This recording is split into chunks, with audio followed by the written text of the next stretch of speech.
नमस्कार, आप देख रहे हैं वीके न्यूज। मैं हूं दिवाकर विक्रम सिंह। तेलंगाना में चुनाव हो रहा है, वोटिंग जारी है। 5 घंटे बीत चुके हैं और 25% से अधिक मतदान की खबर फिलहाल 12 बजे तक हो चुकी है। हम आपको बता दें कि जो वोटिंग ट्रेंड है, इसके मुताबिक जो अनुमान है वो 70% तक मतदान हो सकता है और मतदान में ये स्थिति बम्पर वोटिंग की मानी जाएगी।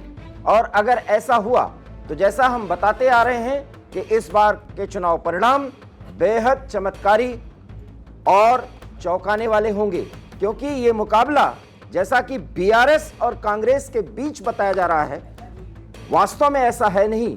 और भारतीय जनता पार्टी ने इस पूरे मुकाबले को बेहद दिलचस्प और तिकोना बना करके तेलंगाना की जनता को बहुत सारे विकल्प दे दिए हैं, क्योंकि मुद्दे ही ऐसे उठाए गए हैं जिसको लेकर तेलंगाना की जनता भारतीय जनता पार्टी के नेताओं और विशेषकर प्रधानमंत्री नरेंद्र मोदी से कनेक्ट होती हुई दिखती रही है। लेकिन जिस तरीके से राहुल गांधी और प्रियंका गांधी वाड्रा के विभिन्न चुनावी रैलियों में जनता उमड़ी है, उससे कांग्रेस को न सिर्फ भरोसा है बल्कि ओवर कॉन्फिडेंस की स्थिति है और कांग्रेस किसी भी कीमत पर इस बार तेलंगाना में सरकार बनाना चाहती है। सरकार बनेगा या नहीं, ये तो अभी जनता तय कर देगी और 5 बजे तक सबका हिसाब किताब हो जाएगा कि किसकी सरकार बनेगी, किसकी नहीं। लेकिन साम दाम दंड भेद सब कुछ अपना करके कांग्रेस कुछ ऐसा करना चाह रही है कि तेलंगाना की जनता भ्रमित हो जाए। हम ऐसा क्यों कह रहे हैं, इसके पीछे आधार है क्योंकि सोशल मीडिया पर एक तथ्य जो है वायरल किया जा रहा है और वो कथित तथ्य है। उसमें सच्चाई है या नहीं, ये तो आप सुन के अनुमान लगाइए।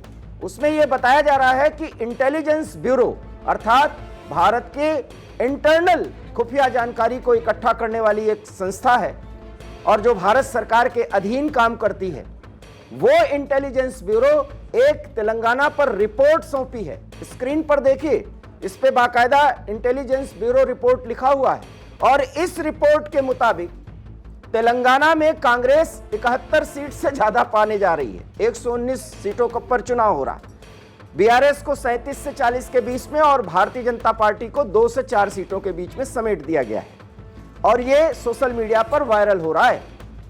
ये वोटिंग के समय इस प्रोपेगेंडा की चर्चा हम इसलिए कर रहे हैं क्योंकि आईबी, पहली बात तो अगर सोशल मीडिया से आप जुड़े हुए हैं और देश के राजनीति और शासन प्रशासन के तंत्र को थोड़ा समझें तो आईबी इस तरह के नाम पर कोई रिपोर्ट देती ही नहीं। लेकिन कांग्रेस चूंकि देश के सत्ता में ज्यादा समय तक रही है, उसको लगता है कि जनता को किस तरीके से मूर्ख बनाया जा सकता है। अब ये कांग्रेस ने किया है या उनके समर्थकों की तरफ से या कोई हायर्ड एजेंसी ने किया है, ये देखना भी दिलचस्प होगा। लेकिन कांग्रेस को उसमें ज्यादा सीटें लेते हुए दिखाया गया है। और वस्तुस्थिति तेलंगाना के बारे में जब भी हमने आपको बताया है, कांग्रेस ने इस चुनाव में बीआरएस को बहुत अच्छी तरीके से फाइट दी है और उसमें बीआरएस के 10 साल के शासनकाल में एंटी इनकम्बेंसी जो परंपरागत तरीके से प्रभावी माना जाता है, वो प्रभावी है, ऐसा कहा जा सकता। लेकिन भारतीय जनता पार्टी और विशेष करके प्रधानमंत्री नरेंद्र मोदी की ताबड़तोड़ रैलियों ने पूरे चुनाव प्रचार के माहौल को बदल दिया और चुनाव का सिनेरियो बदल गया। हैदराबाद परिक्षेत्र में 36 सीटों को लेकर के जिस तरीके से जद्दोजहद चली, उसमें जो वोटिंग ट्रेंड बता रहा है, जो अभी फिलहाल 12 बजे तक मतदान हुआ है, भारी मतदान की खबर है। और जब भारी मतदान की यह खबर है तो एंटी इनकम्बेंसी के परंपरागत फैक्टर को ध्यान में रखें। और चूंकि त्रिपक्षीय लड़ाई हम कह रहे हैं और हम पहले एक ऐसे चैनल हैं जो ये इस लड़ाई को त्रिपक्षीय बता रहे हैं, अदरवाइज सब ये कह रहे हैं कि कांग्रेस इस बार बीआरएस को हटाकर सरकार बनाएगी। और हमारा ये मानना है कि कांग्रेस को एक बड़ी चुनौती मिल गई जब भारतीय जनता पार्टी ने पूरे चुनाव के सिनेरियो को बदल दिया। इसकी बात